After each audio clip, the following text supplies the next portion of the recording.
As a Chinese philosopher once said, don't do to others what you don't want done for yourself. In all environments that humans are involved, we coexist and we have the necessity to have a leader that guides us as a community. That's how leaders appear or they show up. Nowadays, we have managers and leaders, but do we really know who we're following? Managers look for stability and are more rational, are problem solvers, and they want to have more control of the situation. That's why they're there.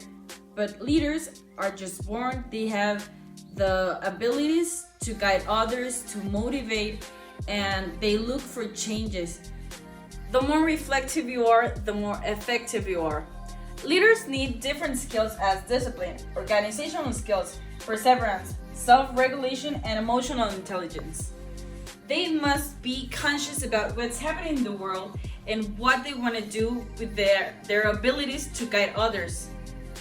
They must teach people how to take action, to be humble, to make mistakes, to be aware of the future and where do they want to go with their actions. Nowadays, it seems we don't have the leaders that we need, but here are the 6 paradoxes of the leadership. The first one is doing the things right.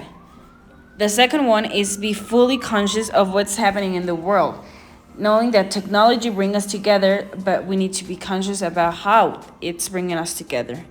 The third one is strategize. The world is coming so fast that we need to find ways to strategize this becoming.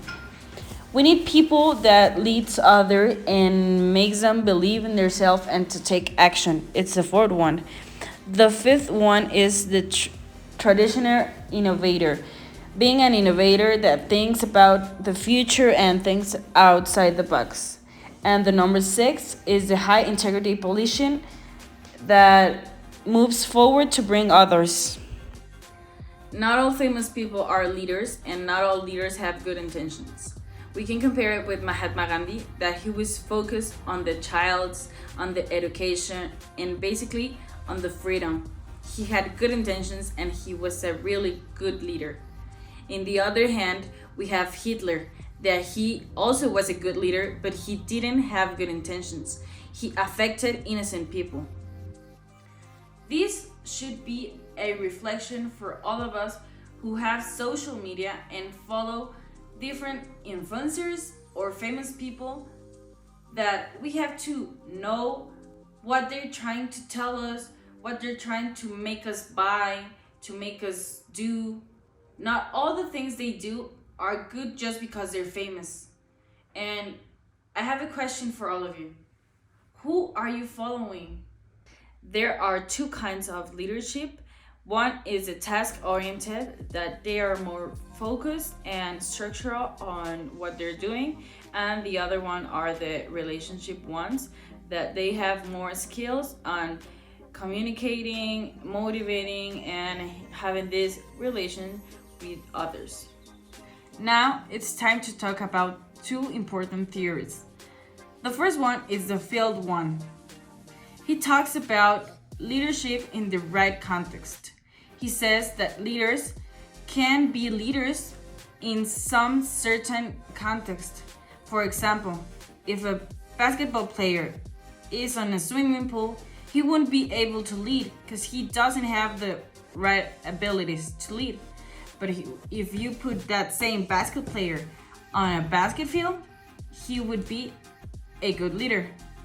In the other hand, we have the Hersey theory that says that leaders must adapt. What I think of these 2 theories is that leaders can be both of them. Leaders can adapt and leaders should be on the right context. But you probably can use both of them and become a new leader that can be both.